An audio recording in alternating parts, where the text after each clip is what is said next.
My life changed a long time ago, but I think it really changed after I moved, when I finally decided to listen to myself.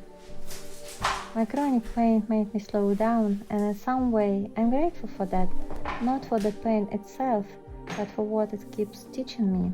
I had always wanted a quieter life, more solitude, less noise. But I think without being forced to stop, I might have stayed in that busy, noisy world for much longer, even though deep inside I wanted something completely different. Now I'm learning not to judge a day by how much I managed to do. Before, if I wasn't productive, I felt like the day was wasted. But now I notice so many things I used to miss.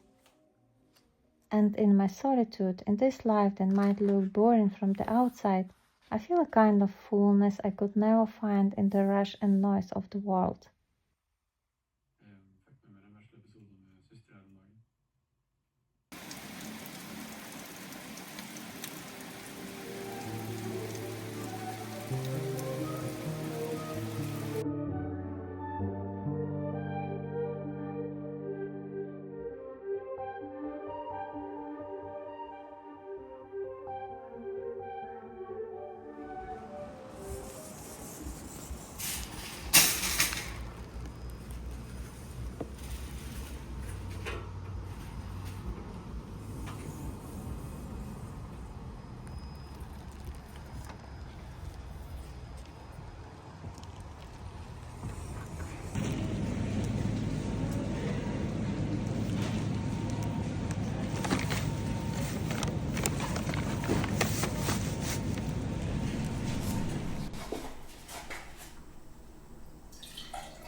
I love being alone in the kitchen.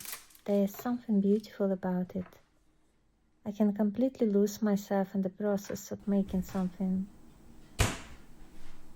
You may not know exactly how your day is going to go, but you do know that if you mix cottage cheese, eggs and little flour, you end up with really good smoothie. I love the smell of the kitchen when I'm cooking, the sound of oil sizzling in the pan, the smell of freshly made coffee.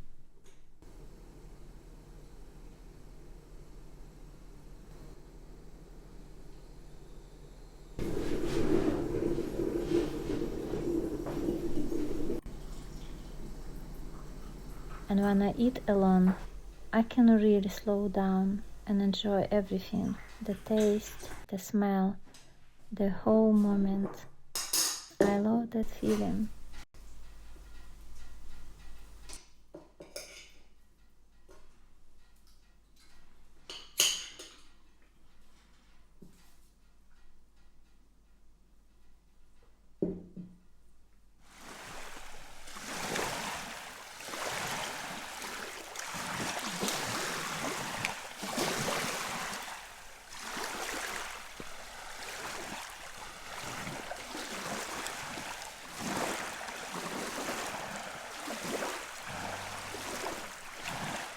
And then there are moments like this. This tiny frog was no bigger than my fingernail, making her way across the beach over stones and sand. I stood there watching her for much longer than any reasonable person probably would. She was so tiny and the world around her seemed enormous. But she just kept going, one tiny step at a time. She wasn't looking for more. She was simply there, completely inside her little journey. There was something beautiful about that. Just being where you are, moving forward, not asking life to be anything more than the moment in front of you. Maybe sometimes that's enough.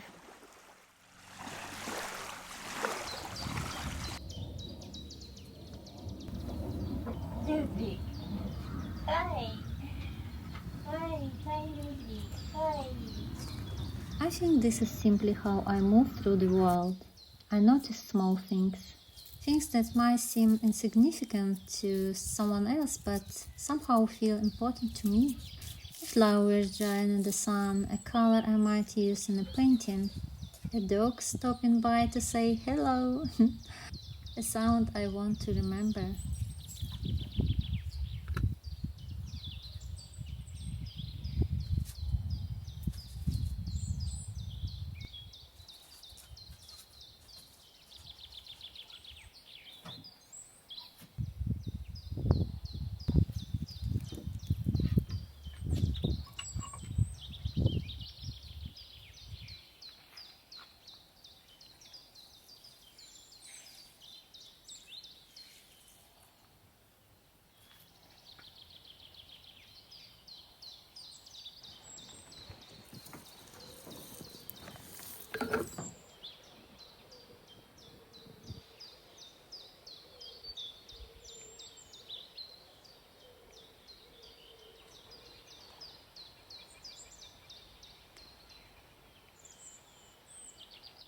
A few days ago I found a mourning cloak caterpillar on my veranda.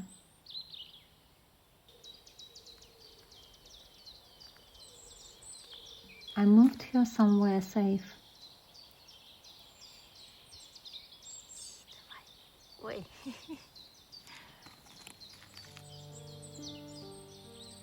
And then, later, a mourning cloak butterfly appeared.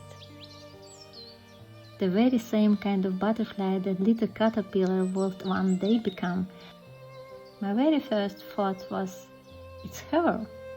I know I can't really know that for sure, but in that moment I truly believed it was.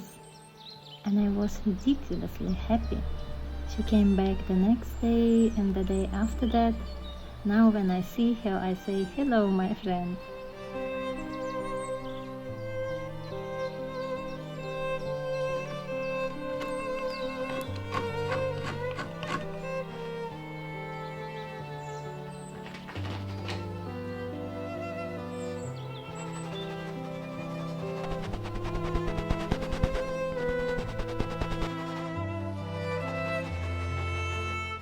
I started to notice that there are certain messy, slightly frightening moments in life are often the ones that quietly change everything.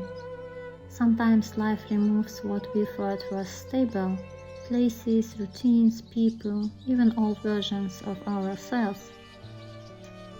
At first it feels like loss, and then with time you begin to see it differently. What felt like distraction may also have been transformation. Like a caterpillar thinking it's the end, whilst becoming a butterfly. Stepping outside the comfort zone is never easy at first, but sometimes it's the only way to finally meet yourself.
And if honest, none of these things are extraordinary.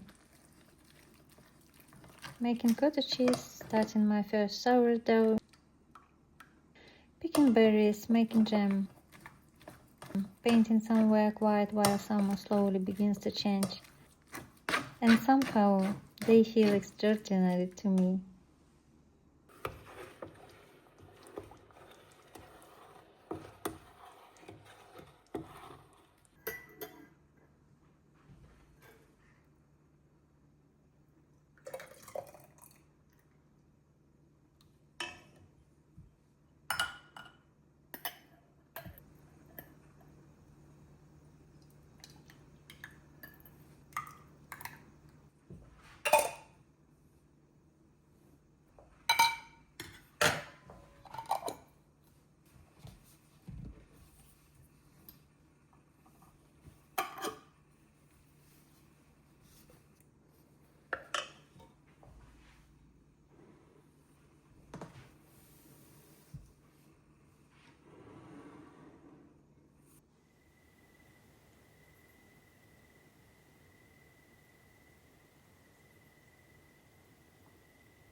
My life is quieter now, smaller in some ways, slower than I ever imagined it would be.